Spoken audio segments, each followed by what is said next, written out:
Well, we're not alone here at the broadcast booth. We've got one more member of our team, and that's Andrew Scherer, who has some insight for us pregame. Andrew. Thanks, guys. Well, a victory here today for the Lions is going to do two things for the team. Number one, it's going to give them 12 conference wins on the season, which has only happened once in the school's history, done by the 2004 Lions team that made it all the way to the NCAA tournament. Number two, it's going to put them into the conference tournament, which has always been the ultimate goal. Coach Ladner is impressed by the Lions' ability to take it one game at a time. They're playing every game like a conference tournament championship, and that's just how Coach Ladner wants them to play. He expects them to play well against a very balanced Abilene Christian Wildcat offensive attack. Back to you guys. All right, thanks, Andrew. And when we return, we'll have starting lineups and the tip. It's Abilene Christian. Everything else will take care of itself. Our next order of business is our next game. We look to that next game, that's Northwestern next Saturday. Yes, sir. Thank you, Coach. Congratulations. Thank you. All right, Jordan, big game for you tonight. You've been on a roll the last few games. You just talk a little bit about what that means to you, or what did you channel, or what was your mindset, or what changed? My mindset's always be aggressive. God bless me every day to come play on this court, and I don't take it for granted because last year I was hurt, and I know what it's like to sit out. So I'm just trying to be aggressive and finish through the season. It's a long season. Guys are tired, but it's not how you start, it's how you finish. And Thanks, Richie. Well, after winning the weekend series against Southern Illinois Edwardsville, the Lions turned their focus to the Alcorn State Braves. They made easy work of the Braves, defeating them 7-1 behind Cade Granier's 6 innings and 9 strikeouts. Then on Wednesday night, they faced the Louisiana Lafayette Raging Cajuns, an in-state opponent. They were ranked 20th in the country.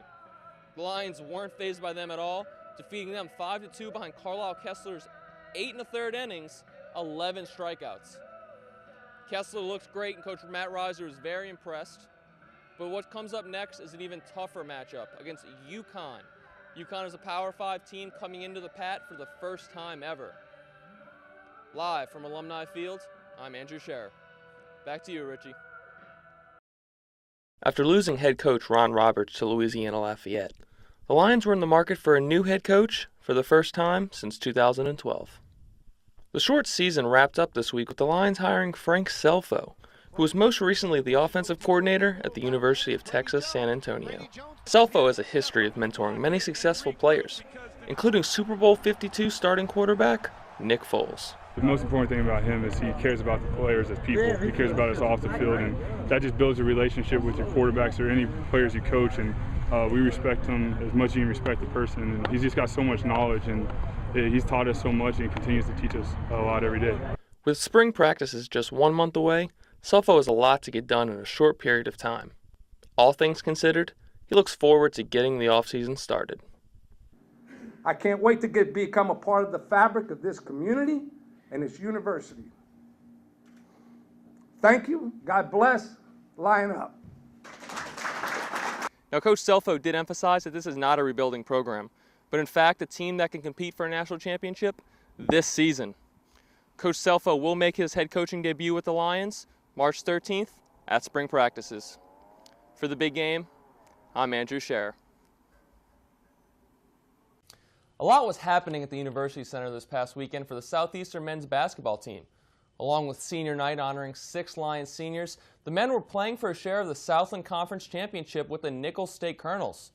This game would also decide the top seed in this week's Southland Conference tournament and an automatic bid to the NIT tournament. Could it be the Lions' second ever Southland Conference crown, with the last one coming more than a decade ago in 2005? Let's see if the Lions could upset the Colonels to win a conference championship.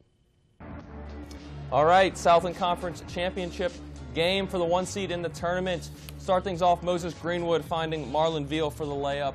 9-5 lead for the Lions. Nicholls State answering right back. This is Roddy Peters with the layup, tying the game at 9. He's been great all year for the Colonels. Both teams trading baskets. This is Daniel Regis with the inside game. 15-15 all, and then Marlon Veal with the steal, going all the way down with the layup. Lions going to the break, leading 32-23.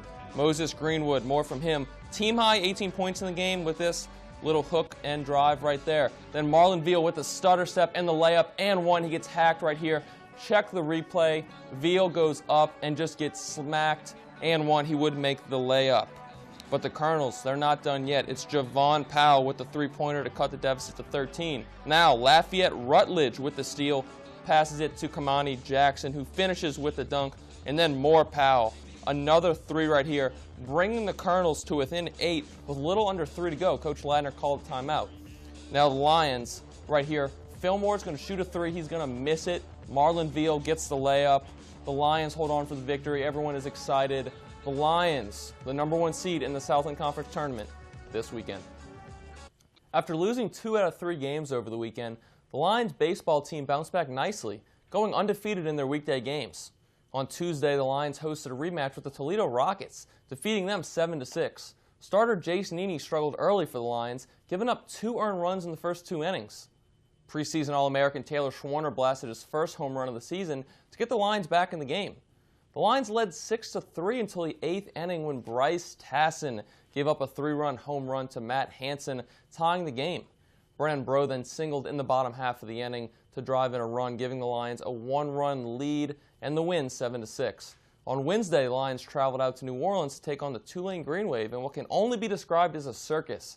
After trailing 5-1, the Lions scored 7 runs in the 5th inning, taking an 8-5 lead. The Wave then scored 3 runs in back-to-back innings in the 6th and the 7th to retake the lead 11-8. Southeastern then followed that by scoring 5 runs in the top of the 8th, taking a 13-11 lead. The Lions would get the victory 13-12, even though they collected just 7 hits on the night compared to Tulane's 14. But Lion batters would draw a combined 9 walks in the game. It was not how Coach Reiser envisioned the game going, and he knows that the team must establish some sort of rhythm going into conference play. As the NFL Combine wrapped up earlier this week, all eyes were on the quarterbacks. Included in that group is former Louisville standout Lamar Jackson. The former Heisman Trophy winner was nothing short of electric in college, tallying a combined 119 touchdowns and just over 14,000 yards in his 3 seasons. There has been some talk of late that says Jackson should transition to a wide receiver in the NFL. This nonsense was first circulated by former GM Bill Polian, who said Jackson isn't accurate enough, is too small, and that he could be the next Antonio Brown. Have you ever met a crazy person? Have you? Because I have. And this guy seems to fit the mold. Where to begin? He's not accurate enough. Yeah, well, last season he completed more passes at a better rate than Josh Allen. But I guess that doesn't count because Jackson doesn't have those big hands like Allen does.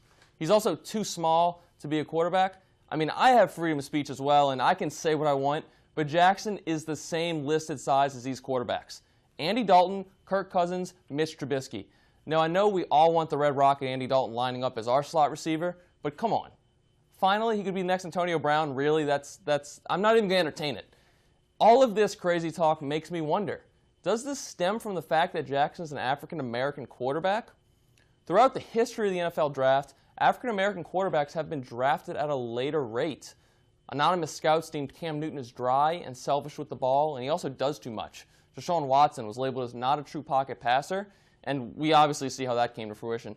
When it comes to Jackson, the talk is that he's not accurate, doesn't run a pro-style offense, and that he can't throw from the pocket.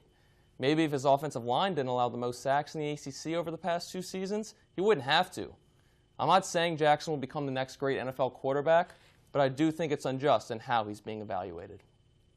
Most people dispose of their trash properly or even recycle it. But for St. Tammany Parish residents, littering has become a constant problem. Last year, in conjunction with the Keep St. Tammany Beautiful program, the parish launched a campaign to help keep the communities clean. Well, we certainly have needed it all along. We were just able to put the pieces together about a year ago with the help of the Sheriff's Department, using inmate labor and trustees to pick up the trash along our highways. Keep St. Tammany Beautiful also started using inmate labor, which helped trash collection expand throughout the parish.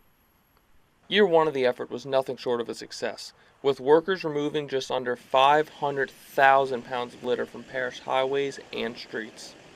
When I saw the numbers, I couldn't believe them. You know, they were so fantastic. I do presentations, you know, travel around a little bit, and I always add that into my presentations of how much trash there is out there. Now, throwing away your trash doesn't seem like a tough task, but apparently to some, it is. First offense fines in St. Tammany Parish start at $175 and only go up from there. But fair warning to all the litter bugs out there, citizen reports are only increasing.